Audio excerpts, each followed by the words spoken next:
Ser podcast.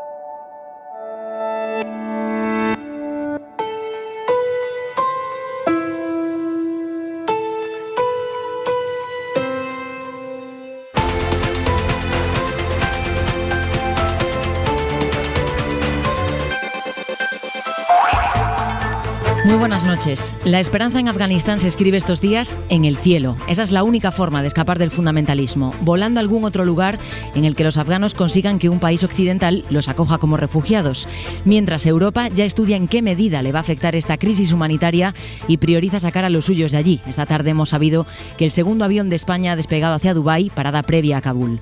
Afganistán se ha metido en la máquina del tiempo y en tan solo 10 días los turbantes y los fusiles se han multiplicado en la calle y 38 millones de personas han comenzado a vivir dentro de unos márgenes que están convencidos serán los mismos que hace 20 años. Y eso que los talibanes intentan adaptarse con su discurso a la sociedad que saben que están heredando.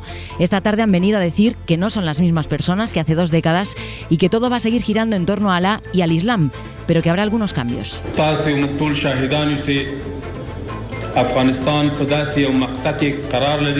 A través de la televisión han anunciado una amnistía general en todo el país, han asegurado que no van a hacer daño a nadie y se han dirigido a las mujeres. Han dicho que ellas también van a poder trabajar, aunque siempre según la ley islámica. Paralelamente, se multiplican las denuncias de afganas que dicen que los talibanes están yendo casa por casa a buscarlas, a buscar a las mujeres activistas.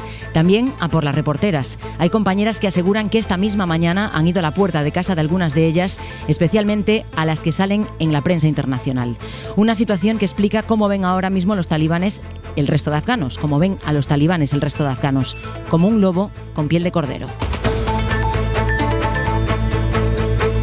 En la mesa del análisis de este martes, Ángel Munarriz, periodista de Infolibre, ¿qué tal? Muy buenas noches, ¿qué tal? El economista Ignacio Ruiz Jarabo, buenas noches. Muy buenas noches, Aida. Y Magda Bandera, directora de La Marea, bienvenida, buenas noches. Hola, buenas noches.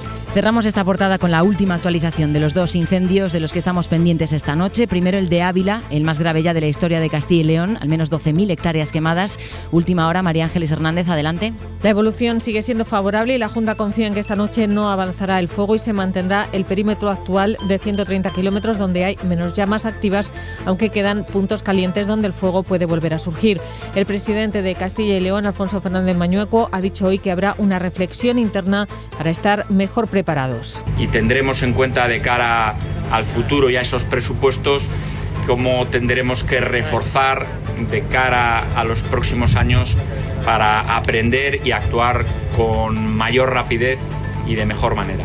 El Gobierno habla de 20.000 hectáreas quemadas, mientras que la Junta aún no da cifras oficiales del que es ya el incendio más grave en Castilla y León desde que las competencias son autonómicas. Eso en Ávila, en la isla de La Palma, en Canarias, ha sido una tarde de desalojos por un fuego que está muy cerca de una zona residencial. Radio La Palma, Eduardo Cabrera, buenas noches. Buenas noches. A estas horas el incendio sigue sin estar controlado. Los medios aéreos han dejado de operar hasta mañana. No hay datos concretos, pero sí se habla de decenas de viviendas afectadas y más de 100 personas que han sido reubicadas en casas de familiares o pabellones deportivos. Han desalojado también un centro de discapacidad para evitar intoxicaciones por humo. Los servicios de emergencia se muestran muy moderadamente optimistas, pero dependerá de las condiciones meteorológicas y sobre todo del viento. El cambio de temperaturas nocturnas puede provocar los denominados vientos locales en una orografía complicada que puede dirigir los focos del incendio hacia un lugar o hacia otro. El objetivo principal es salvar viviendas y acotar los focos para evitar que entre la zona forestal con un parque nacional muy cerca.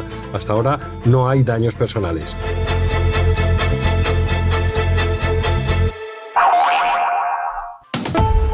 Los talibanes han ganado la guerra, ahora toca dialogar. Así asume la Unión Europea el fracaso de 2 décadas de misión internacional en Afganistán. Después de escuchar en los últimos días a los líderes europeos sus posiciones particulares tras la caída de ese país en manos de los talibanes, esta tarde hemos escuchado por fin a Josep Borrell, el alto representante de la Unión en política exterior, después de la reunión extraordinaria que han celebrado los 27.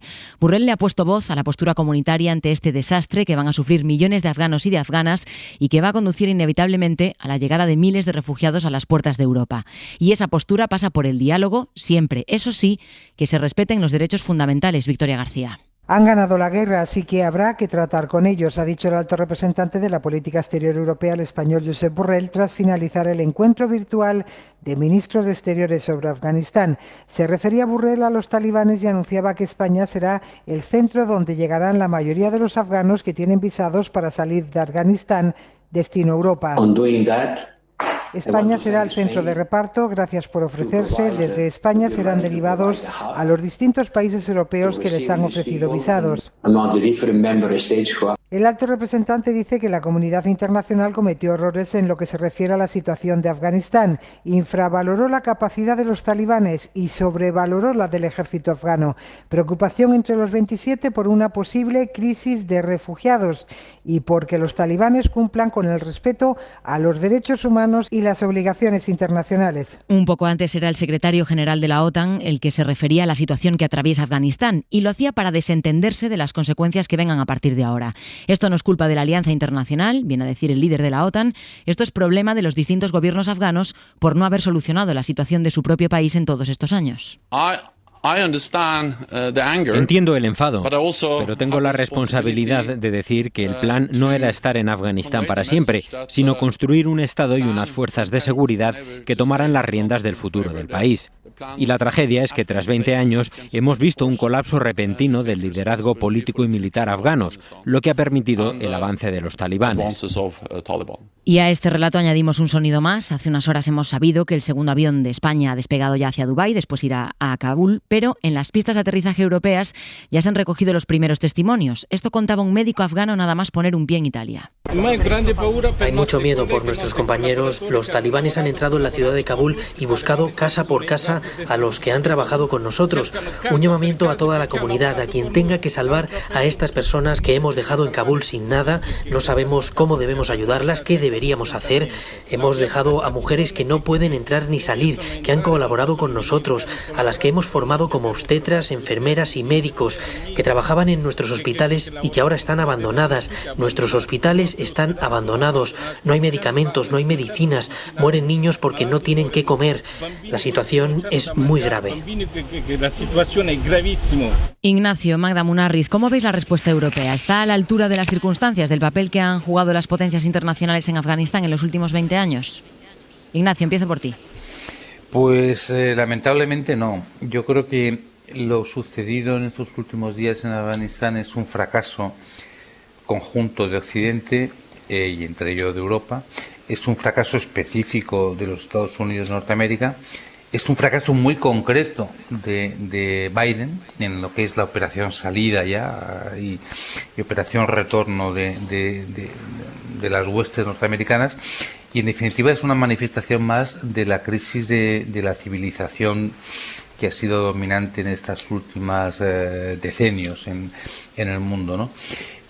A mí, la verdad es que lo que más me ha impactado es el drama humano, ¿no? Las imágenes de ver a cientos, a miles de afganos corriendo por el aeropuerto de Kabul, algunos de ellos subidos al tren de aterrizaje, sabiendo que su fin era la muerte, bien por como ha sido, por caída al vacío, bien porque si no hubieran caído al vacío, cuando el avión se hubiera elevado 3, 4 o 5.000 metros, hubieran muerto por el efecto ascenso, ¿no? Y sin embargo la desesperación les llevaba a asirse a cualquier saliente del tren de aterrizaje, ¿no? Sinceramente yo creo que el mundo occidental no ha estado a la altura de las circunstancias, pero lo grave es que tras este fracaso sigue sin estar a la altura de las circunstancias. Es decir, lo que ha dicho el secretario general de la OTAN, que el fracaso es que los afganos no han sido capaces, ya, pero es que llevamos 20 años intentando que los afganos sean capaces. Luego, la incapacidad de los afganos para hacer frente a la situación es nuestra incapacidad para haberles formado durante 20 años para este momento, ¿no?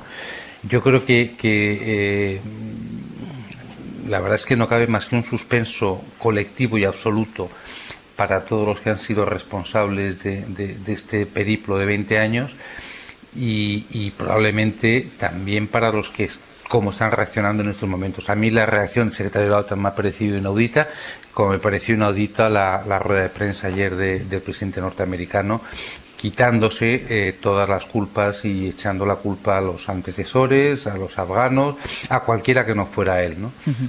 Magda, ¿cómo lo ves tú?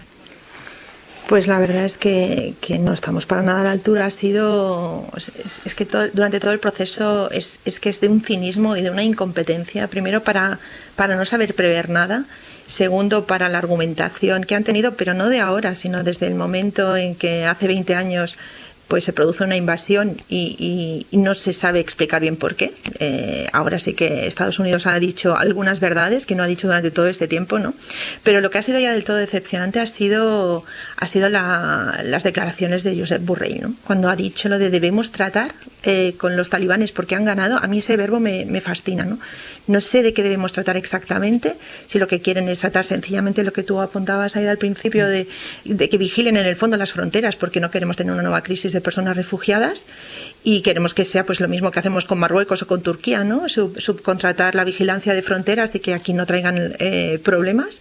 No sé si también se refiere a la parte de que tendremos que negociar en el sentido de negocios, porque ahí también hay una falta de transparencia absoluta. Hoy leía un reportaje en la BBC sobre los recursos naturales y sobre lo que también se esperaba, la parte de negocio que ha habido en Afganistán durante todo este tiempo, de la cual la verdad no tenemos demasiado conocimiento. Y lo que me gustaría es que hubiera hablado más de que vamos a tratar de negociar, lo cual sabemos que es imposible, para que no impongan la Sharia y para que no se violen los derechos humanos, como sabemos que se han estado violando, ¿no? Pero también se han estado violando cuando han estado en el poder y cuando no han estado, porque durante todo este tiempo los tratos que se han hecho con señores de la guerra pues también han sido verdaderamente vergonzosos, ¿no? Entonces creo que nos falta muchísima información. Mónica Bernabé en su libro, ¿no?, sobre la ficción afgana, hemos querido estar muy tranquilos pensando que las cosas iban bien en Afganistán, que esa invasión había tenido pues una motivación, que había valido para algo. Es obvio que no, y ahora lo que faltaría es que a ver cómo podemos paliar el sufrimiento que se viene y después tomar ejemplo, porque es que vamos invadiendo países, unas veces colabora España, otras veces no, pero es uno detrás de otro, y donde quiera que van y se va con estas promesas de que vamos a reconstruir países o que les vamos a enseñar a ser como nosotros, fracasamos y dejamos países totalmente arrasados. Munarriz, ¿qué opinas tú de lo escuchado hoy desde la Unión Europea y desde la OTAN?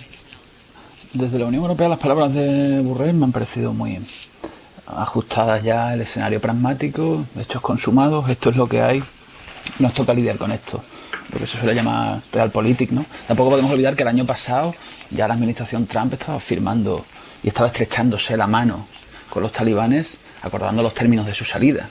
Es decir, esto era la crónica de unos sucesos que estaban asumidos, ¿no? La rapidez con la que se han producido han sorprendido a todo el mundo. Y los problemas que ahora aparecen no estaban previstos que aparecieran ahora. Pero no es un escenario que estuviera descartado por todos los que saben cómo estaban las cosas en Afganistán. No hay más que leer lo que escribían los institutos, think tanks. Es decir, desde hace tiempo se habla. Los talibanes tienen el camino expedito para controlar el país. Algunos hablaban de un año, otros de 6 meses, y al final han sido en 2 meses. Pero que este era un escenario previsible estaba en la mente de todo el mundo.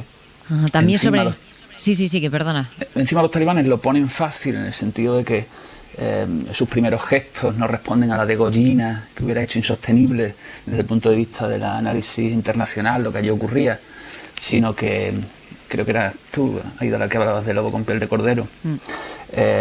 Ponen fácil el reconocimiento de China y Rusia, ponen fácil a la Unión Europea el reconocimiento como interlocutor, más cuando te ha allanado el camino a Estados Unidos. Lo que tienes rápidamente aquí identificado que es, le has dado una excusa a todo el mundo para decir, vamos a dejar atrás esta pesadilla, vamos a dejar atrás estos 20 años, confiemos en que esto se olvide cuanto antes y vamos a intentar que se hable lo menos posible de este fracaso. Y en el caso de la Unión Europea, y termino, además, porque se abre también una cuestión que pone muy nervioso a los líderes europeos, que da alas a la extrema derecha nacionalista, que es el tema de todo lo que tiene que ver con reparto de refugiados, cuotas de asilados, que es un escenario que ahora se abre y en el que la Unión Europea necesita centrarse para que esto no se vuelva a convertir, aunque no puede serlo, porque en ningún caso esto va a tener nada que ver con la crisis de refugiados en 2015 en términos de densidad de los flujos, ¿no?, que otra vez van a enredarse en un conflicto que debilita las posiciones, digamos, más centradas y más moderadas, las dominantes en las potencias europeas, y yo creo que ahí sí quieren llegar a un acuerdo y rápidamente han querido pasar páginas sin hacer balance, que por cierto yo creo que hay que hacer balance, y me refiero ya aquí al gobierno español, es decir, nos hemos dejado 104 vidas allí, más de 3.500 millones de euros, buscando construir un nuevo Estado, adiestrar tropas, consolidar derechos, proteger a las mujeres. Nos vamos 20 años después y nada de eso se ha conseguido. Es verdad, éramos una comparsa de Estados Unidos, pero una explicación yo creo que se debe desde el gobierno, ¿no? Vamos a seguir analizándolo. Os iba a decir que también sobre Afganistán este es uno de los sonidos del día. مونږ په وضعیت را کنټرول کوو مونږ ترڅو خلک وکولای شي بیرته خپل عادي کارونه ته ورګرځي. Un líder talibán siendo entrevistado en una de las principales cadenas de televisión afganas por una presentadora, por una mujer. Y esto ocurre en medio de todo el miedo y la incertidumbre que sobrevuela ahora mismo el ambiente por lo que pueda pasar con los casi 19 millones de mujeres afganas cuando los talibanes implanten su régimen. Fernando Arancón, director del medio de análisis internacional El Orden Mundial. Buenas noches. Hola, ¿qué tal? Muy buenas noches. Te quiero preguntar lo primero por este gesto, por el de decretar la amnistía general para los funcionarios del gobierno anterior, por el de asegurar que las mujeres van a poder trabajar con muchos límites, eso sí. ¿Qué crees que significan? ¿Qué mensaje quieren lanzar los talibanes dejándose entrevistar por una periodista, anunciando esa especie de perdón a los funcionarios? ¿Es puro marketing o pueden ser indicios de una moderación? Vamos a ver, no esperaría moderación de un grupo como son los talibán, que son integristas religiosos. Eso conviene no olvidarlo. Entonces, la moderación que puede llegar a tener esta gente es mínima. Eso sí, no son idiotas. Y saben que su nuevo régimen, su Emirato 2.0, como el que perdieron en 2001 precisamente a mano de Estados Unidos, necesita ser algo más sofisticado de cara a nivel internacional, y entonces no pueden realizar, al menos en los primeros compases de lo que toman el poder, las mismas acciones o la misma represión que era absolutamente habitual hace más de 20 años, ¿no? Entonces están empleando gestos de este tipo para legitimarse internacionalmente e intentar mostrar a la comunidad internacional que no pasa nada, que está todo bien y que ellos, pues más o menos, dentro de que son rigoristas islámicos, pues realmente la comunidad internacional no tiene nada que temer, por así decirlo. Pero evidentemente sí que van a cambiar ciertas cosas en Afganistán, sobre todo para las mujeres. Pero ya digo, ellos necesitan consolidar su Estado, por eso necesitan a los funcionarios, no pueden descabezar totalmente a la, por otro lado, precaria administración de Afganistán, porque necesitan que su Estado sea viable. Aunque el Islam sea su alfa y su omega, ellos necesitan que un Estado funcione y sea seguro y sea estable, y para eso necesitan funcionarios. Pero sí, ellos intentan establecer un poco el equilibrio entre la cosmética de la imagen pública a nivel internacional y su objetivo final, que no deja de ser establecer un país regido bajo las leyes del Islam. Escuchábamos antes al secretario general de la OTAN cargar duramente contra los distintos gobiernos afganos. ¿Hasta qué punto se le puede achacar responsabilidad a los propios afganos? Bueno, es bastante injusto achacar la responsabilidad a los afganos, porque al final ellos han sido víctimas de una guerra no de 20 años, sino de 40, porque hay que incluir la civil, que se alarga desde los años 80, incluyendo la invasión soviética. La responsabilidad principal es de Estados Unidos, que fueron los que entraron en el país bajo el mensaje de intentar sacar a los talibán e implantar un régimen democrático. Eso es evidente que no se ha conseguido. Ahora bien, Afganistán es un estado hoy totalmente disfuncional, es un batiburrillo étnico sin ningún tipo de conciencia nacional.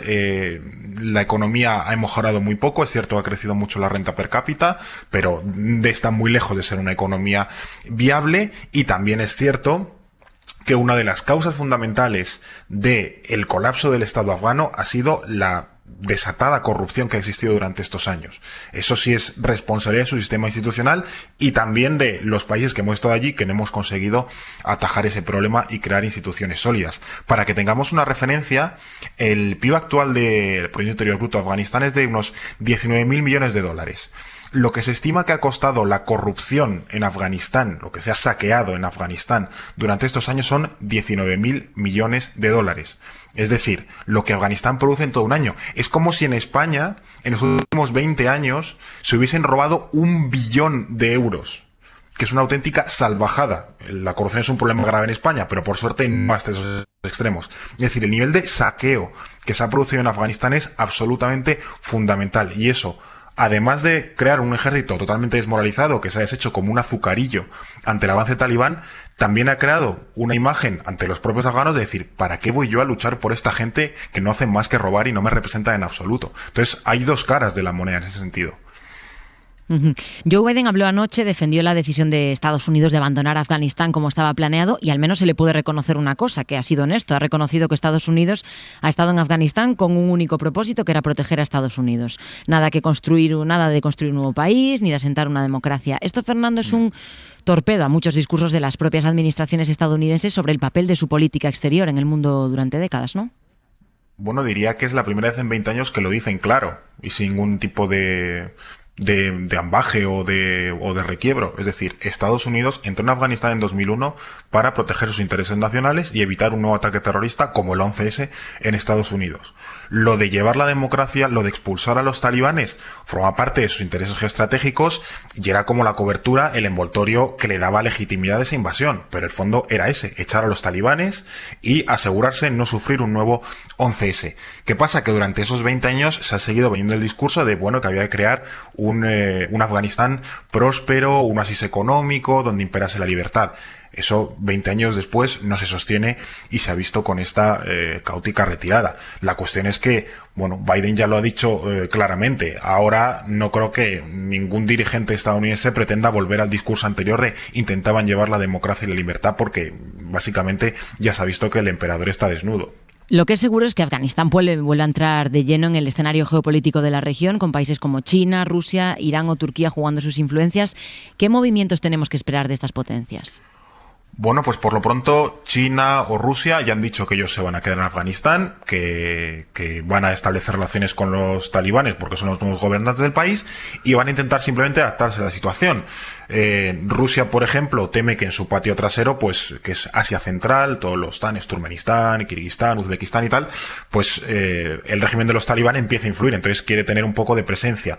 China le pasa un poco lo mismo. En su zona oeste del país es donde viven los uigures, que son musulmanes chinos, y también quieren tener un ojo puesto en Afganistán. Además, China está desarrollando lo que es la nueva ruta de la seda, esta famosa, el tren que viene desde China hasta Europa y demás, y Afganistán es un punto clave, es decir, quiere asegurarse sus inversiones. Lo que van a hacer básicamente estos países es, mira, yo te pongo dinero y tú no me tocas las narices. Es un acuerdo muy transaccional, pero en principio es efectivo y sobre todo a los talibanes les va a dejar dinero y les va a dar reconocimiento internacional, que es lo que están buscando ahora mismo. Fernando Arancón, muchas gracias por estas claves. Buenas noches. Muchas gracias, buenas noches. Los españoles que se encuentran en el aeropuerto de Kabul, tanto los residentes como la delegación diplomática y los colaboradores afganos que les han ayudado, cuentan las horas para que los 2 aviones que ha fletado el ejército les saquen de esa pesadilla. Ayer ya vimos que la situación en el aeropuerto de la capital afgana era completamente caótica, pero hoy, Lluís Miquel Hurtado, la cosa estaba mejor controlada y algunos países han podido reanudar sus evacuaciones, ¿no? En efecto, los españoles pueden suspirar más aliviados hoy, aunque su pesadilla no se ha acabado todavía. Prosiguen los vuelos de evacuación de países como el Reino Unido, Francia y Alemania, pero también España, evacuando a sus ciudadanos y a sus colaboradores locales. Estos trabajos han indignado a muchos afganos, pues la cancelación de la mayoría de vuelos comerciales está dificultando que la población local pueda abandonar el país por la única vía que les queda, con el añadido de que los servicios de visados han reducido su actividad y que los talibán se han apostado en la puerta de la terminal para controlar quién sale. En las calles cunde la inquietud. Algunas mujeres se resignan a intentar adaptarse a las exigencias fundamentalistas, cubriéndose todo el cuerpo con el burka, y otras, como este grupo de activistas, plantan cara al rigorismo. Las mujeres tenemos derechos bajo la ley islámica. El profeta nos los concedió, clamaron ellas, portando pancartas que recordaban que las mujeres existen y exigían mantener la participación de la mujer en la vida social y política. Pero Zabihullah Mujahid, portavoz de los talibán, puso un matiz en rueda de prensa. Las mujeres tienen garantizados sus derechos bajo la ley islámica, aseguró Mujahid enigmático, usando una fórmula que no convence a todos. No son pocos quienes creen que los talibán están ofreciendo su cara más amable, prometiendo amnistías y un perdón general como medio para lograr el reconocimiento internacional. Bueno, pues esa es la situación en Kabul y en su aeropuerto. Allí tienen que llegar los 2 aviones españoles que están ahora en camino. Lo último que sabemos es que uno está volando hacia Dubái y el otro se encuentra ya allí esperando a poder viajar a Kabul. En esos 2 aviones viajan miembros del Ejército del Aire y del Ejército de Tierra. Sobre sus hombros está ahora llevar a cabo la primera fase de la repatriación del contingente español que queda en Afganistán. Vamos a intentar saber un poco mejor cómo se realiza una operación así. Jesús Pérez Triana, analista de inteligencia y experto en defensa. Buenas noches. Buenas noches. En una situación tan caótica, rodeados del miedo de las miles de personas que se encuentran allí esperando poder salir como sea y con el riesgo a que la estabilidad que se ha conseguido en el aeropuerto se desmorone en cualquier momento, ¿cómo se lleva a cabo una operación de evacuación de este calado? Pues aquí siempre hay 2 cosas importantes. Uno es tener la garantía de que hay al menos un perímetro de seguridad en el aeropuerto donde vamos a aterrizar, y la otra, que siempre la más complicada, es conseguir reunir a toda la gente que queremos sacar y conseguir los permisos, los salvoconductos, y eso implica pues regateo, negociación, pelearse en los controles de seguridad, a veces soborno, y poder llegar al aeropuerto. ¿Qué capacidad tienen los 2 aviones que ha enviado España? ¿Cuánta gente se puede sacar en ellos? Los Airbus 400M Atlas, pues son aviones de transporte militar, no son aviones de pasajeros, pero se les adaptan se le pone un rail central con asientos espalda con espalda y podrían sacar unas 110 personas aproximadamente. ¿Y de qué depende la rapidez de cada país para poder evacuar a sus ciudadanos? Porque vemos otros países como Alemania o Italia en los que ya han recibido incluso a esos aviones. Sí, bueno, en el caso, por ejemplo, de los chicos ya llevan varios días en casa. Esto depende mucho del músculo diplomático de cada país y también un poco la idiosincrasia. En este caso, ¿quién controla el aeropuerto? No son los talibán, son Estados Unidos. Entonces, en función de las muy excelentes y buenas y fluidas relaciones de Moncloa con Casablanca, pues se hará todo. Luego también sobre el terreno vemos que son militares estadounidenses, un país OTAN, los militares cuando estén allí las cosas deben ser muy fluidas y muy normal. Pero esto forma también un poco, tiene a veces que ver con un poco con la idiosincrasia de cada país, la mano izquierda que tenga, los contactos previos, en función, porque esto es una situación en la que a veces pues eso hay que negociar, hay que sobornar, hay que engañar y hay que, sobre todo en el terreno, no me refiero ya a las relaciones diplomáticas, sino para reunir a toda esa gente y hacerla llegar al aeropuerto, que es lo más importante. Claro, sobre la seguridad de los españoles que están allí ahora mismo en el aeropuerto esperando a ser evacuados, ¿cómo se está garantizando esa seguridad? O sea, ¿corre a cargo de las fuerzas de seguridad de cada país o hay un despliegue internacional? Normalmente en una situación cuando uno va a un país en conflicto, normalmente es el ejército del país el que lo garantiza, pero aquí ha habido un colapso del ejército y esto ha sido un poco el sálvese quien pueda. Entonces la operación la suele dirigir el país que más tropas mete, por ejemplo en los países subsaharianos suele ser África, y en este caso ha sido Estados Unidos, que tiene varios miles de soldados en el aeropuerto. Tiene controlado el perímetro del aeropuerto, tiene miles de soldados, allí también luego están los franceses, italianos tienen contingentes.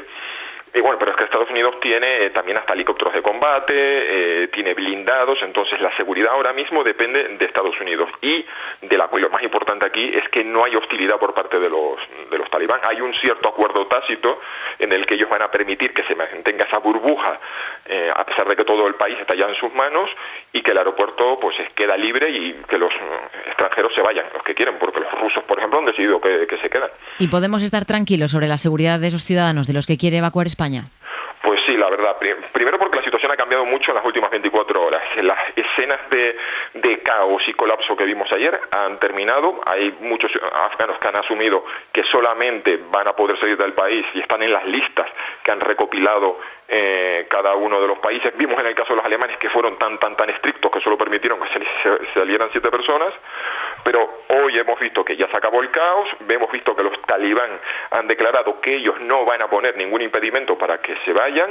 La situación es al menos de cara a los extranjeros, tranquilidad, es decir, ellos no guardan ninguna animosidad ni ninguna hostilidad hacia los extranjeros, así que yo creo que el mensaje que hay que darle a las familias de los españoles que están esperando por salir es que estén tranquilos, porque esto ya es cuestión de tiempo y sucederá sin ningún impedimento. O sea que la seguridad está prácticamente garantizada. Jesús Pérez Triana, muchas gracias, buenas noches. Buenas noches. Ignacio, ¿cómo estás viendo la respuesta del gobierno español? ¿Ha sido lo suficientemente rápida? Porque hay otros países cercanos que incluso van más allá, ¿no? Sí, me ha sorprendido que el segundo invitado ha dicho que, dadas las buenas y relaciones fluidas de Moncloa con la Casa Blanca, podemos esperar que la salida de los españoles sea rápida. Ni está siendo rápida, ni yo creo que sea esas buenas y fluidas relaciones con la Casa Blanca. Pero yo creo que, por lo que ha dicho en el contexto de la conversación, no va a haber pegas para que los extranjeros salgan del aeropuerto de Kabul sin problemas, ¿no? Yo creo que los talibanes, que efectivamente han aprendido mucho en estos años, lo que les importa no es la salida de extranjeros y tampoco incluso de afganos. Lo que les importa es la salida de dinero y por eso han bloqueado la retirada de fondos de la banca, ¿no? Solamente las élites corruptas de Afganistán, que han sacado el dinero hace unos días, son los que se han llevado a las puertas en sus maletas lo que tenían depositado en la banca afgana. A partir de ahí, en cuanto los talibanes han controlado la banca, han cerrado el grifo y yo creo que a las personas no les importa tanto. Los fondos se quedan en Afganistán a disposición del nuevo gobierno talibán y a partir de ahí que haya más o menos personas que luego queden sojuzgadas a su nuevo régimen, parece que no les importa demasiado, ¿no? Con lo cual, a lo que me preguntas en concreto, yo creo que podemos estar tranquilos respecto a que efectivamente los españoles van a poder regresar y confiemos en que también lo puedan hacer aquellos afganos que han estado colaborando y ayudando a las fuerzas españolas. Tenemos además, Magda, el anuncio de esta tarde de que el gobierno español se ha ofrecido a acoger en España a todos los ciudadanos que evacúen los países europeos. ¿Qué te parece esto? Pues suena bien, pero no olvidemos que es temporal hasta que luego se puedan redistribuir por otros países, ¿no? La verdad es que España no es ejemplo en absoluto de dar asilo, ni en las peores situaciones, ¿no? Y la verdad es que a mí me ha impactado una frase que decía Jesús Pérez, ¿no? Cuando ha dicho que no hay tanto caos, ya no hay esas imágenes porque muchos afganos y afganas han asumido que solo van a poder salir del país si están en algunas de las listas, ¿no? Cuando veíamos ayer las imágenes del avión llena de toda esa gente que había conseguido embarcar, ¿no? Y que por cierto había muy pocas mujeres allí dentro y eso también ha sido comentado, me hacía pensar en la lista de Schindler y en todas esas historias que tenemos que se vuelvan a repetir, ¿no? Y que sean imágenes icónicas. Ahora estábamos diciendo eso, que nos conformamos en el fondo con que puedan salir los españoles y toda esa gente que ha estado trabajando para los españoles y para todos de todos los países que han estado allí ocupando, ya también parece que las vamos a dejar a su suerte, ¿no? Es muy fuerte y la verdad es que es otra de las vergüenzas que tendremos que asumir. Sí, de hecho, gobiernos como el británico o el alemán ya han dicho, y lo han dicho prácticamente entre lágrimas, que no van a poder sacar a todas las personas que pretendían. Munarriz, ¿España puede seguir manteniendo ese mensaje de no dejar a nadie atrás o le va a tocar recoger cable en algún momento? Bueno, vamos a dejar que termine el proceso de salida. De momento, no parece que haya una voluntad explícitamente declarada de los talibanes de evitar a toda costa que salgan todos. Evidentemente yo creo que tienen muy poco interés en retener a población extranjera. Primero porque eso mantiene el foco internacional puesto sobre Afganistán, lo cual es evidente que los talibanes no quieren que ocurra, o sea, quieren que nos desinteresemos por la cuestión lo antes posible. Y eso se evidencia en cada una de las cosas que hacen, ¿no? Los que estudiamos periodismo, que dicen que no sirve para nada, ¿no? Pero al menos nos enseñan aquello de McLuhan, ¿no? El medio es el mensaje. Lo que están haciendo ahora, es decir, con la estética que lo están haciendo en muchos idiomas, se están dejando entrevistar por mujeres, están lanzando mensajes, digamos, muy poco virulentos. Es decir, eso ya es una voluntad declarada, eso ya te dice algo de lo que pretenden que ocurra en esta fase. Y evidentemente eso no va a retener durante mucho tiempo la atención de la comunidad internacional. Mantener retenida a población europea en aeropuertos, eso sí mantiene la atención. Afganos que se quedan allí, bueno, 3-4 días quizá, ¿no? 3-4 días quizá. ¿Qué es lo que pretenden ellos? Que cuanto antes nos desinteresemos, y eso no cuadra con la idea de que vayan a poner trabas a eso. Quizá entonces sí, ¿no? El presidente del gobierno aparezca, porque ese sí va a ser un momento feliz, ¿no? El regreso completo de todos los españoles y del máximo número de colaboradores posibles, pero no van a ser todos. Sucesos como estos ponen de relieve algo que es triste pero es cierto, y es que las vidas de la población de los países pobres valen menos. Valen menos, me refiero a donde se deciden qué vidas sí y qué vidas no. Y en Afganistán eso se está viendo claramente.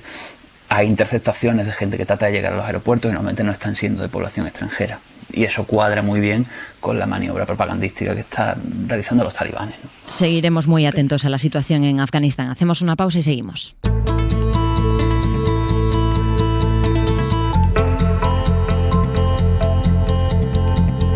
Sigue corriendo el plazo de 24 horas que le ha dado la Audiencia Nacional al Ministerio del Interior para que les remita la orden de devolución de los 920 menores que llegaron a Ceuta desde Marruecos en mayo. Un proceso que primero se nos dijo que estaba hecho acorde a la legalidad y que hoy está suspendido por la justicia, al menos de momento. Mientras los tribunales dirimen si se puede seguir adelante con su devolución o no. Mientras eso sucede, esos chavales continúan en centros de acogida en Ceuta o directamente en la calle, porque algunos se han escapado de los centros ante el miedo de que los devuelvan. En Ceuta está Nicolás Castellano. Buenas noches. Hola, Ida, buenas noches. Lo primero, situación ahora mismo en las calles ceutíes con el proceso de expulsión suspendido. ¿Qué te has encontrado hoy? Pues hoy he vuelto a encontrar a muchísimos niños, no se sabe la cantidad exactamente que hay en las calles, que sigue deambulando con miedo, Aida, con miedo a ser expulsados en cualquier momento, a ser detenidos. De hecho, desde que ven un coche de la Policía Nacional o de la Policía Local, corretean por la zona industrial en torno al puerto, por las naves. Y sobre todo un día en el que se han cruzado explicaciones, que luego vamos a entrar en ellas, y que nadie acaba de entender todavía. Pero sobre todo el testimonio es el de los niños, el de esos niños que siguen pendientes de las decisiones políticas y judiciales en torno a ellos. Nico, tú has estado con los chavales que están ahora mismo en la calle. ¿Qué te han contado? Pues mira, vamos a escucharles directamente a Aida. Hemos pasado toda la tarde para elaborar este reportaje para Hora 25 con un grupo de 15 niños que se alimenta de la caridad de la gente que sale del supermercado cercano al puerto, que le dan pan, hemos visto algunos zumos, y que se quejan de, bueno, que la gente cada vez les da menos, que se siente cada vez más una molestia en el entorno de la ciudad, como Ali, de 15 años.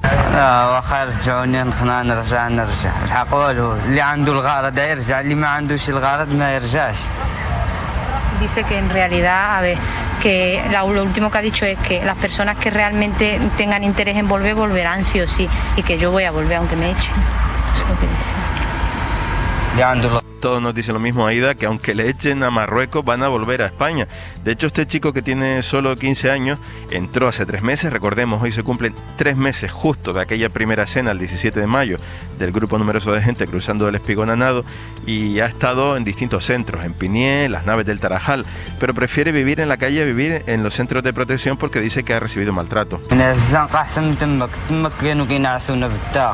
Dice que aquí en calle se encuentra mucho mejor porque ahí en las naves pues dormía bajo paliza, que los agredían, que lo levantaban con porra, levántate a desayunar y duérmete con porras también, o sea, agresiones, está diciendo. Y al final, pues por todas esas agresiones, él ha pensado que es mejor estar en situación de calle, que para estar así es mejor estar en calle. Otro pequeño de 14 años a su lado nos dice que tienen hambre, que ya nos están dando comida, algunos tienen heridas, magulladuras, Aida, que no han curado. Uno se ha vaciado un bote de betadine en uno de los tobillos. Otro más mayor de 17 años que tenía problemas de adicción en las calles de Tánger y de Castillejo, dice también que prefiere quedarse en España.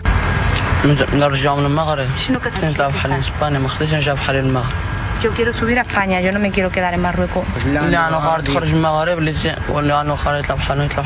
Que hay algunos que tienen intención de volverse a Marruecos, pues bueno, pues eso vale, pero que nosotros que queremos subir a la península, pues queremos subir. ¿Si lo echan? Dice que los que salen a Marruecos solamente son los chavales que son de Castillejo, que son de aquí cerca.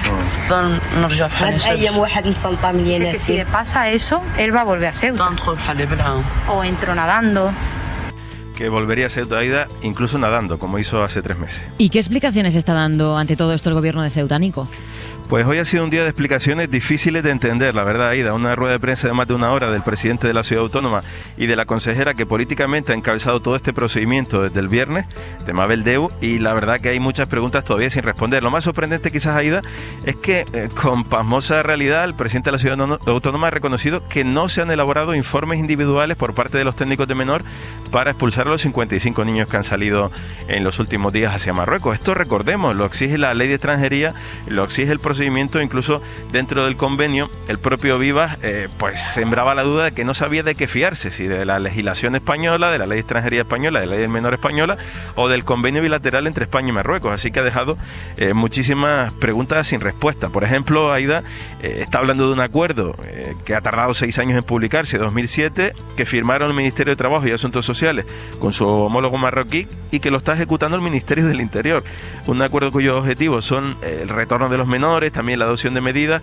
No ha respondido qué está haciendo con Interior exactamente cuando habla de la elaboración de esos protocolos y ese cumplimiento de la ley, y así que seguimos teniendo muchas preguntas sin respuesta, y sobre todo está siendo la justicia la que está de momento paralizando, por un lado con ese procedimiento de la Audiencia Nacional y por otro lado con las medidas cautelares del contencioso administrativo, que ayer frenó este procedimiento cuya legalidad supuestamente ha defendido con mucha intención al ministro del Interior en las últimas horas. Nico, descansa, muchas gracias, buenas noches. Un abrazo, chao, buenas noches.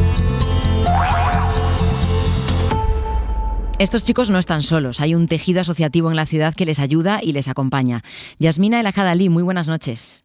Hola, buenas noches. Yasmina trabaja en una asociación de Ceuta, la asociación Macun, y está permanentemente en contacto con los chavales que están ahora mismo en las calles de Ceuta. ¿Cómo es vuestro trabajo con ellos? ¿Qué necesitan? Bueno, puntualizar que somos personas voluntarias en primer lugar, y las personas que estamos aquí, yo estoy representando actualmente a Mahacum, pero sí que es verdad que en terreno pues estamos Mahacum, estamos Nonen Kitchen, está Andalucía Coge y la asociación ELIN.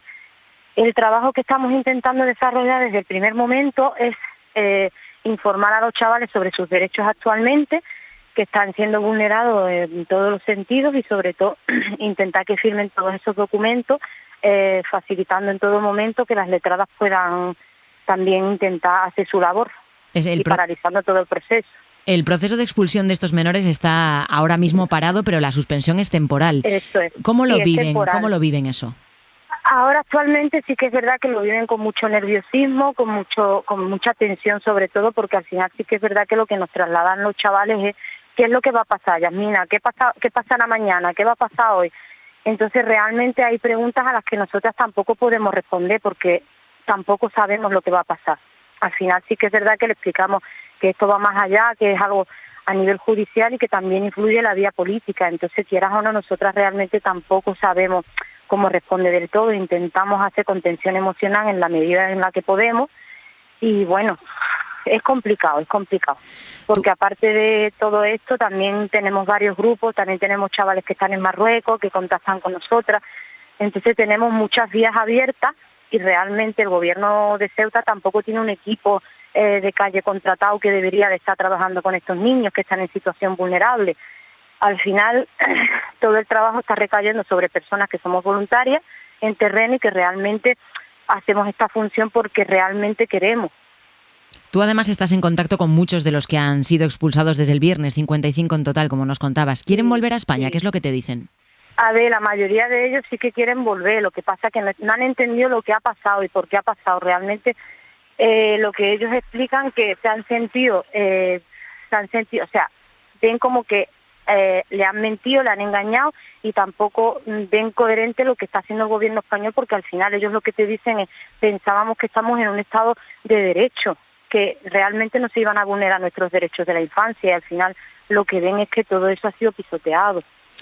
Yasmina El Ajadali, seguiremos en contacto seguro estos días. Muchas gracias por acompañarnos y muy buenas noches. Muchas gracias. Buenas noches. Nos parecía importante escucharlos a ellos, a los menores, y también hablar con quienes más los conocen para intentar entender cómo están viviendo ellos todo este proceso, Ángel.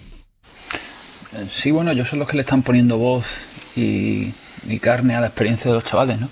Pues muchas veces los vemos en el contexto del conflicto diplomático o del conflicto migratorio, los terminamos despersonalizando, ¿eh? Yo el primero levantó la mano, acabó viendo números y al final no sabes muy bien por qué están aquí. Hay propaganda en torno a ellos, hay incluso deshumanización por la vía de las siglas, ¿no? Todos hemos escuchado la palabra MENA en el último año. Esto ha ocurrido en agosto, ¿no? Y que haya sido contado en primera instancia por un medio de comunicación, en este caso por la cadena SER, llevado ante las instancias judiciales por la sociedad civil, también dice algo sobre el papel de instituciones que no son políticas, ¿no? Y que no son administrativas, ¿no? Aquí han hecho su trabajo los medios y han hecho su trabajo también las ONGs, porque yo creo que había una parte de esta solución ad hoc que requería un cierto grado de secretismo y un cierto grado de agosticidad, como decía ayer Pablo Simón. Y ese guión se rompe en parte por el trabajo de gente que en el ámbito de lo que le toca hacer lo hace correctamente. Es fundamental que se escuche la experiencia, el grado de ingenuidad con el que se expresan, en fin, con la ausencia total de expectativas que tienen aquí, porque siendo realistas no lo van a tener fácil, incluso la mejor expectativa, la de quedarse. No quieren volver, lo cual te hace también interesarte por de dónde diablos vienen, ¿no? Para que esto y en esas condiciones les parezca la mejor opción. La verdad que merece un reconocimiento a la tarea que sobre el terreno y en entornos nada fáciles y con muy poca cooperación, con muy poco reconocimiento por parte de las instituciones hacen las ONGs en Ceuta y también en Melilla. Se le ha complicado mucho al gobierno este procedimiento de expulsión, Magda. Sí, y estoy de acuerdo en el factor agosto, que es cuando se suelen hacer las cosas que no quieres que generen demasiado debate, pero yo he hablado con una especialista en derechos humanos y me decía que le estaba dando muchas vueltas porque no podía entender cómo el gobierno había hecho tremenda chapuza, por la parte de chapuza, aparte de la inhumanidad que supone devolver a menores en estas circunstancias, ¿no? Porque es que todo el mundo que entiende del tema, todas las organizaciones, las advertencias de organismos internacionales, porque esto no es posible, que la Audiencia Nacional esté pidiendo este tipo de información, es una chapuza demasiado grande. Entonces me decía, a veces, y ahí Marlaska tiene ese papel del malote del gobierno, también está mostrándose como una posición fuerte, no, es que ahora mismo que la ultraderecha está marcando tanto la agenda, el gobierno sí que está haciendo todo lo posible, pues porque los menores no acompañados se han convertido en un problema, los han querido convertir en un problema, ¿no? Entonces, con eso se topan con la legalidad, entonces dice, bueno, nosotros hacemos lo que podemos, ¿no? Por retornarlos, intentando jugar, como siempre, esas dos caras, ¿no? El gobierno también diciendo que bueno, que han buscado que no fueran vulnerables. La frase de Marlaska hoy era demoledora, la de retornas a los que son retornables, para hablar de niños y de niñas. O sea, me parece que estaba hablando de envases. O sea, es una deshumanización de gobierno que quiere también mostrar una mano dura, ¿no? Entonces es una ambivalencia que yo creo que este problema es más complejo de lo que parece. Y después que este cambio de roles, que parezca que el PP está jugando a ser el PSOE, reivindicando los derechos, y cuando le sacan los colores y le dice que realmente no puedes ir un día de ser el Aquarius y jugar a ser el gran humanitario y después hacer Vamos ahora a eso, no nos adelantemos, vamos ahora a la derivada política. Concretamente, con respecto a lo que acabamos de escuchar desde Ceuta, tú, Magda, entonces, ¿tu conclusión cuál es? Mi conclusión es que esto en el fondo sí sabían que esto no iban a poder hacerlo como lo estaban intentando hacer, con lo cual algo se me escapa, pero creo que quizás quieren jugar a lo que me decía esta especialista, a demostrar que pueden ser duros y que hacen el trabajo y que aquí no se viene ilegalmente, ¿no? Ignacio, ¿tú estás de acuerdo? Vamos a ver, estamos ante un drama humano, es evidente, ¿no? O sea, que chavales menores de edad quieran abandonar su país, su entorno familiar, su entorno social, y irse a la aventura desconocida y a la enorme incertidumbre que supone irse a un país extranjero, es el reflejo de un drama humano, ¿no?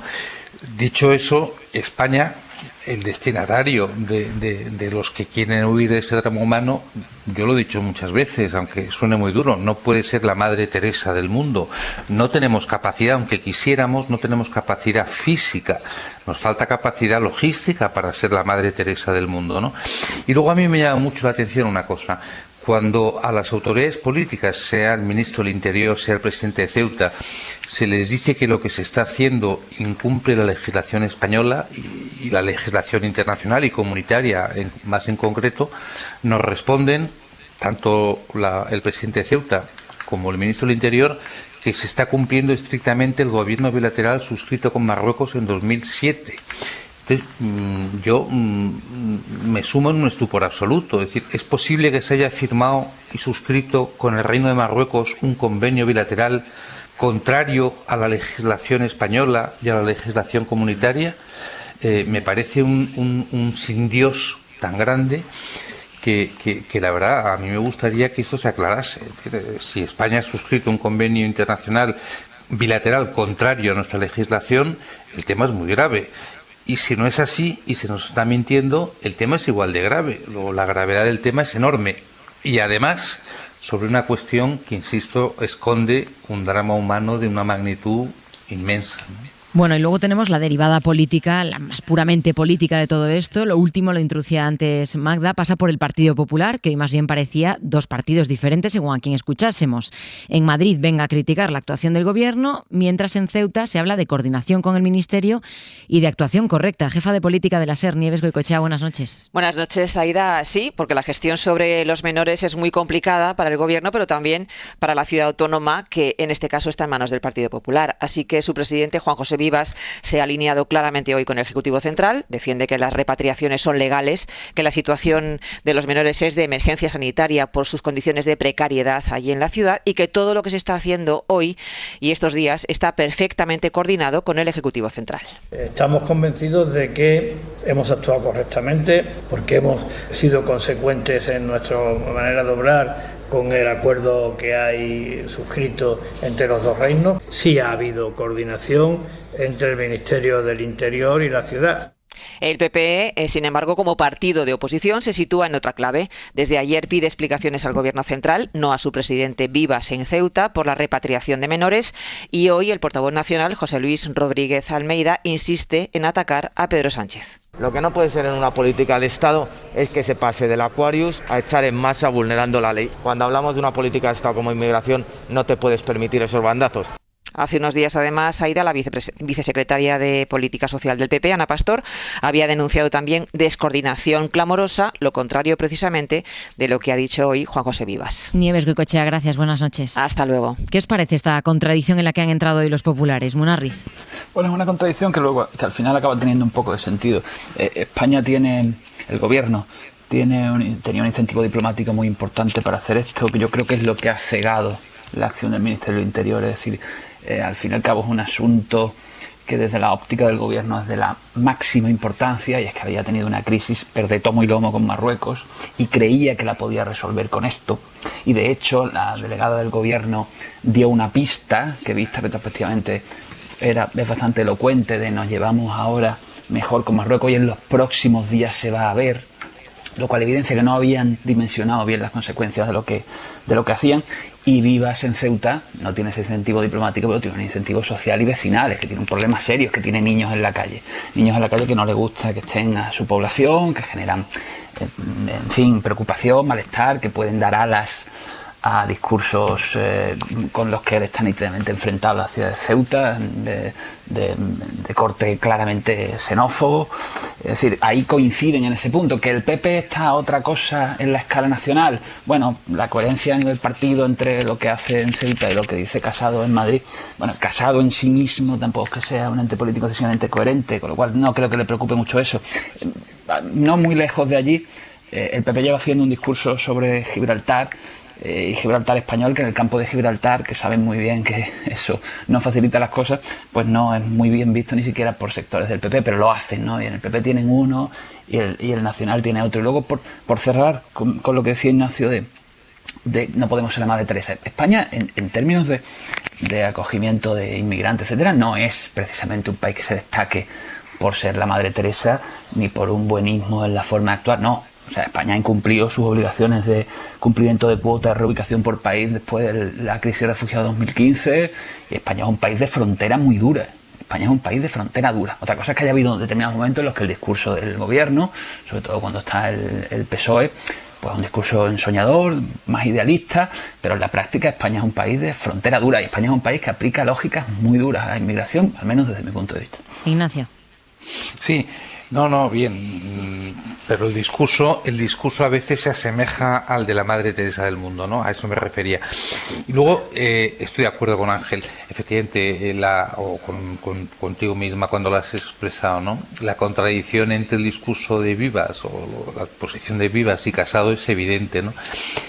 Sucede cuando los temas tienen dos requisitos: ser de mucha trascendencia vital y de carácter local. Suelen ocurrir estas cosas, ¿no? Y esa contradicción, que es flagrante, bueno, también ocurre, por ejemplo, dentro del gobierno ahora mismo, ¿no? Es decir, la posición que ha planteado la parte del gobierno de Podemos frente a las operaciones realizadas por el Ministerio del Interior ha sido durísima, ¿no? Es decir, lo que hemos escuchado a Belarra y a la propia vicepresidenta Yolanda Díaz respecto a Grande Marlaska, pues es una contradicción también flagrante dentro del mismo seno del Consejo de Ministros, ¿no?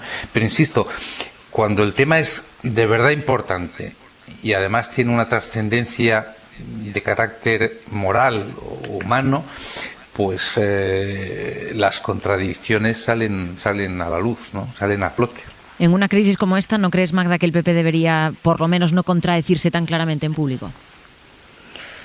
Por completo, o sea, es que es un sinsentido, pero es que yo creo, y lo decía Ignacio ahora, que el gobierno también se está contradiciendo todo el tiempo, y eso es incluso más grave, porque yo creo que la contradicción del Partido Popular en este tema es que no tiene mucha credibilidad.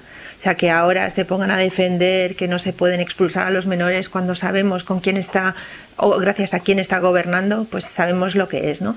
Pero el gobierno debería tener algo más de cuidado de esas dos almas que tiene y que no acaban de entenderse. De verdad que yo lo de estas expulsiones no las entiendo y contradicen todo lo que representa el PSOE cuando ha querido siempre defender posiciones de tipo humanitario. Y Ignacio, yo no creo que para nada seamos Calcuta, tengamos el discurso de Teresa de Calcuta, lo que decía, recordaba Ángel, ¿no? De que si miramos a los números, que es lo que no queremos mirar, o sea, quedarnos solamente con los números, de verdad que ahí estamos fatal, y después veamos qué hacemos y qué provocamos cuando estamos diciendo bueno, palabras muy bonitas, pero estamos pagando a Marruecos para que sea quien reprima toda esa inmigración y no lo vemos, o como cuando dentro de la Unión Europea, que lo decía antes, estamos pagando a Turquía para que haga exactamente lo mismo. Es una doble moral que es inaceptable.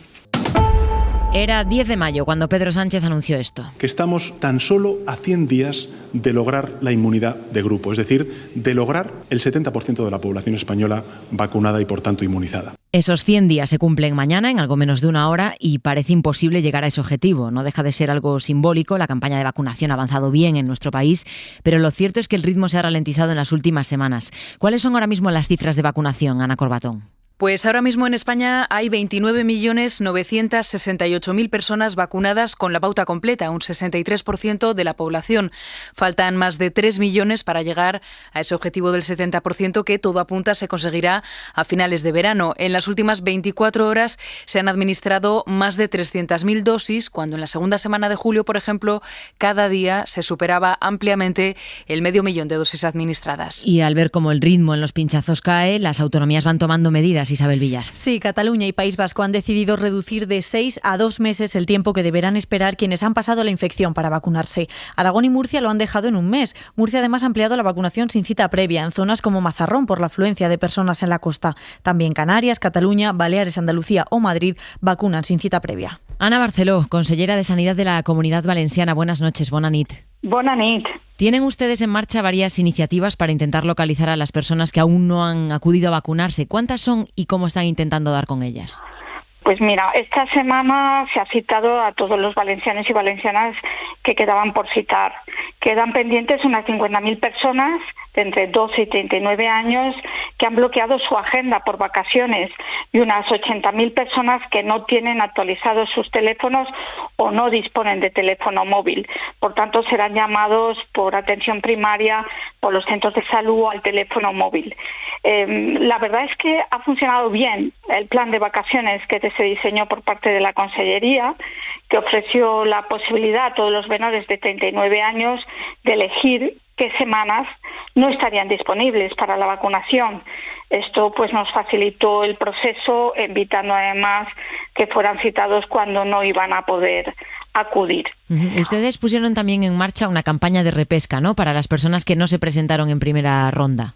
Exactamente. Todas las personas que no han acudido a su cita desde el inicio de la vacunación, este pasado jueves recibieron un SMS para volver a ser citados, en el que podían elegir inclusive las 2 últimas semanas de agosto, si a ver si lo preferían. El caso es dar todas las facilidades posibles para repescar a todas aquellas personas que por cualquier circunstancia, o bien porque se encontraban fuera, o bien porque no tenían en ese momento correctos sus datos, o bien porque se lo han pensado nuevamente, darles esa oportunidad para poder vacunarles. Sí, porque creo que los que no se presentaron la primera vez que los llamaron fueron en torno a 400.000 personas, ¿no? Exactamente. Esto es lo que en estos momentos estamos recaptando con este envío masivo de SMS. Una recaptación con el que se pretende pues dar una nueva oportunidad a toda la población que por un motivo u otro pues no pudo acudir a su cita. Hay comunidades que están acortando el tiempo que tienen que esperar para vacunarse las personas que han pasado la COVID, como Cataluña o País Vasco, que lo han bajado de 6 meses a 2. ¿Se plantean ustedes algo similar? Sí, estamos haciendo lo mismo en la Comunidad Valenciana. Estamos citando y hemos reducido ese tiempo a esas 2 meses, a las 8 semanas. ¿Y la vacunación sin cita previa? No nos lo hemos planteado todavía porque queremos seguir insistiendo y seguir comprometiendo a la ciudadanía mediante un mensaje para que pueda acudir a su cita. La apertura de la cita y acudir cuando consideren oportuno en estos momentos no lo estamos contemplando hasta que no hayamos agotado todos los mecanismos que van dirigidos directamente y personalmente a cada ciudadano. ¿A qué atribuyen ustedes que haya personas que no acuden a la cita para vacunarse? ¿Es una cuestión de vacaciones, de negacionismo, de falta de información por parte de las administraciones? Bueno, en este caso por vacaciones no, porque somos una comunidad que puso en marcha este plan en el mes de julio y la verdad es que ha funcionado bien porque fueron cerca de 300.000 personas las que se acogieron a este servicio, con lo cual quiere decir que se preocuparon en marcar aquellos días que no iban a estar en la Comunidad Valenciana en sus residencias. Yo creo que hay gente que se lo piensa, que lo vuelve a pensar, que tiene sus dudas, o gente que inclusive pues estuvo fuera o en ese momento sus datos no eran correctos. En fin, pueden ser distintos los motivos. También hay personas que no se van a vacunar por mucho que les sigamos insistiendo, y yo pues también quiero agradecer a los medios de comunicación que hacéis este papel pedagógico fundamental de insistir en que la vacunación es en estos momentos la única solución que tenemos para salir juntos de esta pandemia. La última, ¿tiene que preocuparnos que aún no hayamos llegado al objetivo del 70% de personas con las 2 dosis? Yo creo que no debe de preocuparnos, que lo vamos alcanzando poco a poco, pero lo vamos a alcanzar, sí, no me preocupa. Pues Ana Barceló, consellera de Sanidad de la Comunidad Valenciana, gracias por atendernos. Buenas noches, bona nit. Pues bona nit, gracias a todos ustedes. Decía la consellera que hay gente que se lo piensa y que se lo vuelve a pensar antes del pinchazo. Munarriz, llevamos meses hablando de la vacuna, de la seguridad de la vacuna, y no falta ni una institución por salir a decir que tenemos que confiar en la vacuna. ¿Qué falla? Bueno, falla que hay gente que no se pliega a lo que a todos nos parece evidente. Es decir, aquí ya entramos en unos porcentajes de... más exóticos. Ya hemos llegado casi al 70%. Es decir, ya no estamos hablando de negacionistas puros. Este asunto ya no podemos culpar ni a la distribución de vacunas, porque tenemos vacunas de sobra, ni al gobierno, ni a las comunidades autónomas, ni siquiera al negacionista puro. Aquí ya hay una especie de alianza entre apáticos, desinteresados, vagos, gente que está un poco al margen, gente que va a su bola. Es decir, aquí yo que durante unas semanas he estado preguntándome, oye, tenemos que lo de la vacuna obligatoria, ¿no? Como un debate interesante. Es que no parece que sea ese el camino. Es decir, es ofrecerle un incentivo a gente que está en un terreno que ya no es el estrictamente negacionista, al que prácticamente habría que agarrarle el brazo y ponerle el pinchazo, lo cual es dudoso que sea viable desde el punto de vista de la protección de sus derechos, porque hasta los necios tienen derechos, sino que estamos hablando de un terreno de gente a la que hay que tentarla, ¿no? Yo creo que estamos en agosto, pero yo creo que en septiembre inevitablemente, como un embudo, el debate nos va a conducir a cómo incentivar que los apáticos, los vagos, los desinteresados y los reticentes acaben vacunándose, porque si no, no pueden hacer determinadas cosas, ¿no? Yo creo que ahí nos va a ser muy útil el tema del pasaporte para según qué cosa. Yo creo que el pasaporte, que tiene una dimensión fea en el sentido de que rompe la solidaridad y no todos podemos hacer lo mismo y tal, para sacar de la cueva a los que están pensando esto no va conmigo, sí que puede ser útil, ¿no? Porque a todo el mundo le gusta hacer el ocio, a todo el mundo le gusta... Y yo creo que ahí vamos a arrancar buenos porcentajes, pero siempre va a quedar un núcleo irredento de gente que cuanto más lo digas en los medios, más va a pensar que Soros nos está metiendo todos un bocadito económico en el... Quiero decir que hay una parte con la que no se puede racionalmente negociar, a otras se la puede incentivar. Sí. Aún nos queda margen, más de un 30%, Magda. Sí, me ha gustado mucho la expresión irredentos. Es verdad que con esto poco se va a poder hacer, pero es que es cierto que todas las administraciones han estado haciendo políticas de comunicación, creo que bastante buenas, pero no olvidemos que también hay mucha gente que se informa o desinforma por otras vías que a lo mejor ni siquiera tenemos acceso a ellas, quienes nos informamos por las habituales, ¿no? que están fuera de nuestras burbujas, como se dice. Entonces ahí sí que va a haber un porcentaje, pero ni mucho menos del 30%, sino bastante menor, como decía Ángel, que no se podrán convencer. Pero también creo que ahora todos los temores que hubo con la AstraZeneca, que eso hizo que también había ahí un tiempo en el que la gente no sabía muy bien qué hacer, eso ya se ha ido también compensando, ¿no? Yo creo que sí, que de cara a septiembre, y después de que los que a lo mejor tenían miedo a ver qué pasaba, qué reacciones, ven que no tenemos chips raros y que estamos más o menos en condiciones, pues acabarán de animar, y para afrontar el nuevo curso pues ya me la pongo. Ignacio, ¿tú crees que se pilló innecesariamente el gobierno los dedos poniendo una fecha tan cerrada para alcanzar ese 70%? Sí, fue un exceso que les pasa a muchos políticos o a todos, ¿no? Que es el deseo de apuntarse un tanto de mercadotecnia, ¿no? Fue innecesario y además es que lo repitió varios días porque empezó con el aviso de que en 100 días estaremos inmunizados y luego siguió contando hacia atrás, ¿no? Quedan 98, quedan 97. Al llegar a 92 o 93 le debieron convencer que no era sensato seguir la cuenta atrás y dejó de hacerlo. Pero da igual, es decir, lo cierto y verdad, y eso es lo importante, es que la vacunación va bien en España. Va bien en España gracias a que el gobierno está consiguiendo dosis a través de la Unión Europea y a que las comunidades autónomas están haciendo un esfuerzo eficaz para la vacunación, y gracias también a que en España no hay negacionismo. Yo no creo, Ángel, fíjate, frente a lo que tú decías, yo no creo que haya tanto vago, tanto irredento, que le ha gustado a Magda el término. Yo creo que lo que se ha ocurrido es que, lamentablemente, malhadadamente, ha pillado el verano entre medias, y es verdad, y todos tenemos seguro amigos y familiares que han renunciado a la fecha que les habían asignado para la segunda dosis hasta la vuelta de las vacaciones de verano, lo cual parece razonable, ¿no? Tú te vas a 500 kilómetros o a 700 kilómetros de tu lugar de residencia, te citan para vacunarte cuando estás a 700 kilómetros y solicitas un aplazamiento, ¿no? No creo que haya tanta apatía como ese problema logístico de las vacaciones de verano, y por tanto yo creo que acabadas estas se recuperará el ritmo y vamos a llegar a un porcentaje altísimo en un plazo razonablemente rápido. Otra cosa es que con estas mutaciones del virus, la inmunidad absoluta, la inmunidad de rebaño, frase que a mí no me ha gustado pero que es muy gráfica, es posible que no se consiga. Es decir, que la inmunidad como tal es posible que no se consiga y que tengamos que seguir, como ya dicen algunos científicos, durante mucho tiempo conviviendo con el virus. Es verdad que gracias a la vacunación masiva, pues con menos muertes, con menos mortandad, pero sin embargo con la necesidad de seguir asumiendo estas prevenciones de mascarilla, de limitación de reuniones sociales y demás. Pero no porque la vacunación vaya a fracasar, al revés, yo creo que en España está siendo exitosa, sino por el maldito virus que está dispuesto a amargarnos unos años de nuestra vida. También sobre la pandemia vamos a hablar de dinero, porque más de un año después de que se aprobaran en Consejo Europeo, hoy han llegado a España los primeros 9.000 millones que vamos a recibir de los fondos europeos para la recuperación tras la pandemia. Es el 13% del dinero total que nos corresponde en transferencias, un dinero que va a servir para financiar la transición ecológica y la cohesión social. ¿Sabemos ya cómo se va a repartir? Jordi Fábrega, buenas noches. Buenas noches. Son 9.000 millones que servirán para financiar algunas de las transformaciones incluidas en el Plan de Recuperación Español, como la mejora del saneamiento de aguas, la reducción de la brecha de género, el impulso del coche eléctrico, la mejora de la sostenibilidad de algunos edificios o la modernización de la formación profesional, entre otras.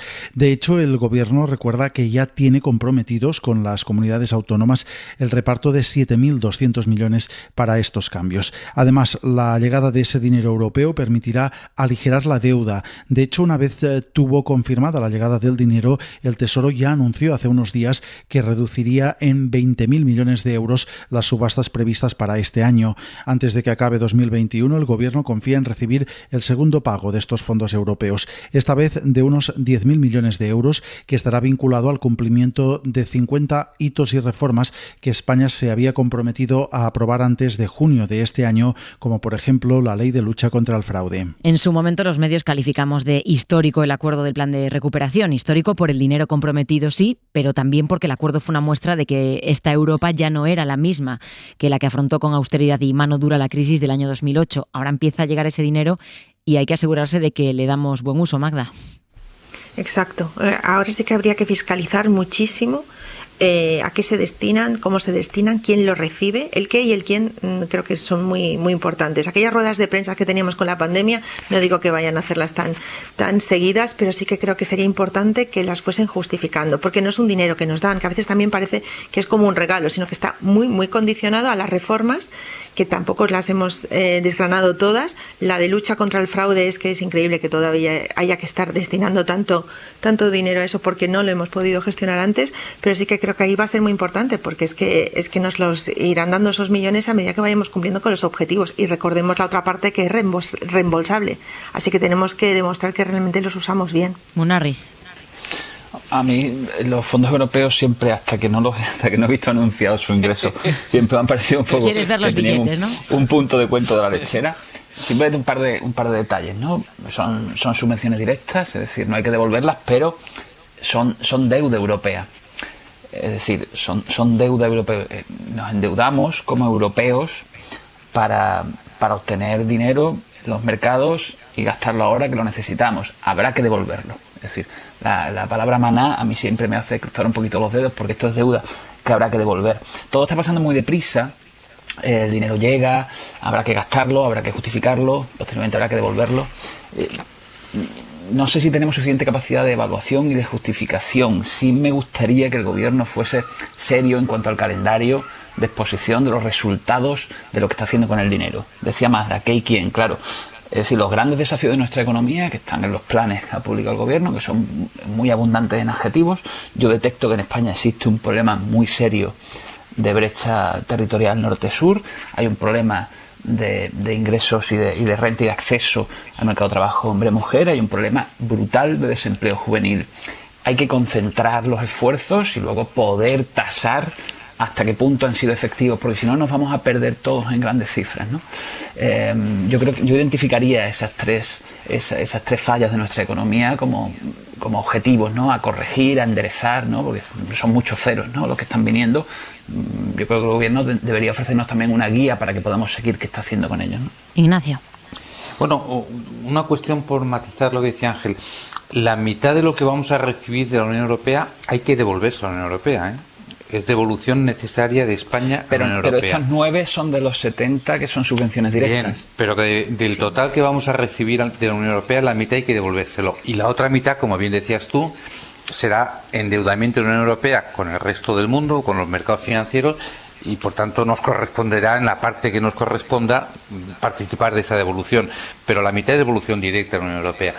Pero bueno, va a llegar mucho dinero en todo caso. Aunque sea en buena parte de forma directa o indirecta a devolver, siempre es una posibilidad que tenemos que ser capaces de aprovechar.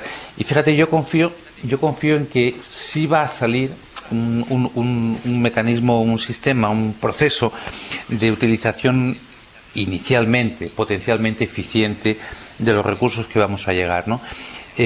Lo que me da más miedo luego es el control, porque la llegada de recursos, la creación, en España además somos para eso francamente buenos, creativos, de decirlo, el diseño de proyectos para la utilización de los recursos seguro que lo vamos a hacer muy bien.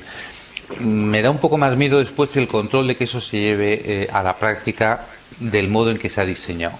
Ahí nos la jugamos, en el control posterior, y ahí yo pediría que el gobierno fuera tremendamente escrupuloso en el control para detectar posibles incumplimientos o desviaciones, detectarlas rápido y poner remedio para evitar estas desviaciones. Y luego, de las 3 grandes cuestiones a los que se supone que tiene que ir destinado estos fondos, los 3 son muy importantes, ¿no? El tema del género, el tema de economía digital, pero para mí el más importante, dado el último informe que se ha realizado desde la ONU, el más importante es el tema de la transición a la economía verde, o sea, la transición medioambiental, el contribuir con una buena parte de estos fondos que nos van a llegar a que España sea uno de los países más activos en los cambios necesarios para evitar la catástrofe climática, ¿no? Vamos precisamente a hablar de clima. Me lo ha dejado Ignacio, vamos, a huevo. Hace solo una semana la crisis climática llenaba las portadas de los periódicos de todo el mundo a raíz de ese informe demoledor de los expertos de la ONU que alertaban sobre lo inevitable e irreversible del cambio climático. La actualidad es como es y el colapso de Afganistán es lo que ocupa ahora al mundo entero. Pero la amenaza climática no se ha ido y vamos a darle hoy una razón más a los que todavía no ven claro eso de proteger el medio ambiente. Un estudio acaba de demostrar que el océano no es el único que se beneficia si cuidamos la vida marina. Concretamente, el estudio habla de Mallorca. Allí nos vamos, Radio Mallorca, Juan Carlos Piña. Proteger el mar puede proporcionar beneficios no solo ambientales, sino también económicos. Es lo que extrae un estudio de la Fundación Marilles del que se ha hecho eco el periódico británico The Guardian. Cuidar el mar aumenta el turismo, las actividades de buceo y la navegación. También crece la pesca porque hay mayor población de peces, pero se preservan los hábitats y las especies marinas. Aniol Esteban, director de Marilles, explica que el medio ambiente es un activo. Desde el año 2007 se protegen 11.000 hectáreas en Cala Ratjada, en Mallorca, y, según el estudio, cada euro invertido en la protección de este área ha generado 10 euros más. Proteger el mar provoca más pesca, más actividades lúdicas y, a la vez, ralentiza la erosión costera y mejora la calidad del agua y de la biodiversidad. Para Esteban, las zonas marinas protegidas deberían estar en el centro de la recuperación económica de Baleares y de España. Cuanto más cuidamos la naturaleza, más gana nuestra economía. Munarriz. Pues sí, ¿no? Y además en las regiones menos desarrolladas la disyuntiva entre naturaleza y preservación de la naturaleza y desarrollo económico es diaria, ¿no? En Andalucía se plantea muchísimo con cualquier actividad extractiva, ¿no? De hecho, en Doñana, que es, digamos, joya medioambiental andaluza, es histórica la disyuntiva. Llevamos años cediendo a la lógica de que la extracción de agua por parte de los agricultores es un mal necesario porque contribuye a la economía de la zona. Mientras se esquilma el agua de Doñana, estoy seguro de que si se hiciera un informe similar se concluiría que, habiendo evitado esa extracción de recursos, hubiera contribuido también a la economía de la zona, porque explotar los recursos de la naturaleza al final es engordar para morir. Para mí no es contraintuitivo lo que dice ese estudio, es decir, para mí obedece a la lógica, es decir, cargarte los recursos de tu tierra nunca te va a hacer rico, ni a ti, ni a tus empresas, ni a tus trabajadores. Ignacio. Completamente de acuerdo con Ángel. Eso ocurre porque en los estudios que se hacen a veces precipitadamente no se tienen en cuenta lo que los economistas llamamos externalidades negativas, ¿no? O positivas, que son los efectos externos que no están directamente relacionados con la actividad que se realiza, pero que finalmente acaban siendo influenciados. Y tiene toda la razón Ángel. Apunto un tema más de las cuestiones que tú has dicho que están afectadas, que es generaciones futuras. Además, tenemos una responsabilidad, los que ya somos un poco mayores, con el planeta que vamos a dejar a nuestros hijos y a nuestros nietos, ¿no? Y yo creo que es un tema crucial que debemos tener en cuenta en cualquier actividad económica que queramos hacer a partir de ahora, ¿no? Es decir, qué efecto tiene en el mundo que vamos a dejar a nuestros descendientes. Magda. A mí este reportaje me ha alegrado el día, la verdad, porque sí, con el día que llevamos, no, sobre todo porque estamos hablando siempre de capitalismo verde, que es una falacia enorme, pero sí que creo que este práctica sí que puede animar al capitalismo, porque si ve que va a sacar beneficio, seguro que quizás haga algo más de lo que está haciendo, pero tiene que acabarse con esta mentalidad cortoplacista. El área de protección marina Mallorca se decretó en el año 2007 y los resultados se han hecho públicos ahora y ahora se ha visto esa ganancia. O sea, si vamos al beneficio inmediato, no se haría nada por el medio ambiente ni por la acción climática, pero si nuestros gobernantes empiezan a pensar a medio plazo, saldremos ganando muchísimo y también en términos económicos. Ya no solo los gobernantes, ¿creéis que el sector turístico en España, que tiene tantísimo peso en nuestro país, está lo suficientemente concienciado de los beneficios que tiene cuidar el medio ambiente? No lo ha demostrado hasta ahora, la verdad, con el tipo de construcción que se ha hecho, con cómo se han apuntado ahora a volver a abrir después de la pandemia sin tener criterios de sostenibilidad en prácticamente nada. Es obvio que no, que van al beneficio inmediato. Ignacio, ¿tú también crees que no están concienciados? Yo creo que un sector económico que está tremendamente golpeado por la situación coyuntural le cuesta mucho efectivamente ver más allá del mañana, ¿no? Del día de mañana, y probablemente está ocurriendo lo que dice Magda, ¿no? Pero hay que entender también, no digo justificar, pero sí entender la situación dramática por la que han pasado todas las empresas muy afectadas por la pandemia, ¿no? Sí, pero ya no hasta la pandemia, sino antes, quiero decir, a lo largo de la última década. ¿Vosotros veis que hay cierta concienciación? No la que debiera haber, menos la que debiera haber. ¿Munarriz? A ver, alguien tiene que decir en voz alta que no podemos volver a 83 millones de visitantes al año y todavía nadie lo ha dicho, todavía eso no se ha interiorizado. Y cuando tienes al presidente del gobierno, en este caso no era el presidente del gobierno, era la ministra portavoz anunciando una ampliación de los aeropuertos del Prat y de Barajas, que es un proyecto que colisiona frontalmente con lo que en teoría tiene que ser los modos de movilidad y las economías del futuro, pues evidentemente es difícil que esa pedagogía se entienda. Yo creo que el turismo, que muerde aproximadamente un 12% del PIB del empleo en España, le falta visión de Estado, es decir, le falta un plan estratégico de Estado. En empleo más. Sí, le falta la visión de Estado. Yo creo que el hecho de que sea una competencia autonómica y que cada comunidad autónoma tenga su ley autonómica de turismo, al final lo que echa es a competir 17 comunidades autónomas por obtener más recursos turísticos, ¿no? Y por obtener más viajantes y por tasar tu éxito turístico en términos de, pues este año he conseguido 25 millones de viajeros, el año que viene a ver si consigo 27, y alguien tiene que echar el freno y decir, no, tú tienes que intentar que tu economía, el turismo, se quede por debajo del 10, ¿no? A lo mejor tiene que decrecer un poquito el turismo y crecer otros sectores, ¿no? Es decir, y hay determinados mensajes que no se están lanzando porque, bueno, por aquello de correr y atarse los zapatillas al mismo tiempo, ¿no? Es decir, el turismo es un sector que tiene mucha prisa porque es un sector que no gana gran cantidad de dinero. Las empresas necesitan responder para mañana, ¿no? Y en este caso yo creo que lo urgente está eclipsando lo importante.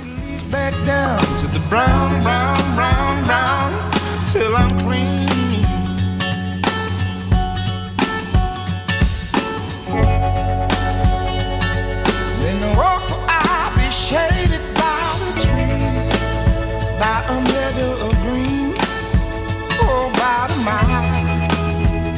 I'm headed to town, town, town, in style, with all my favorite clothes. Yes, sir.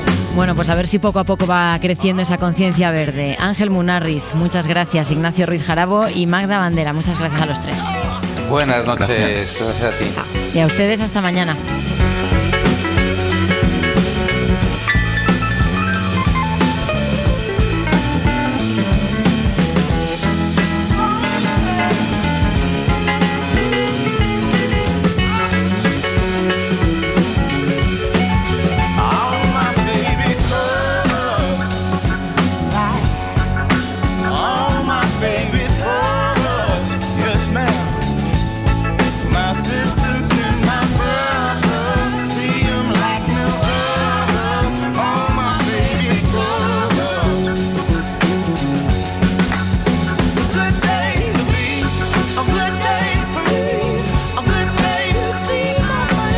Suscríbete a Hora 25.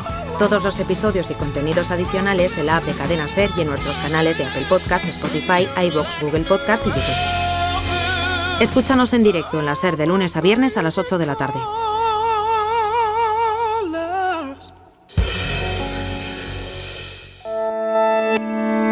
Cadena SER. La radio.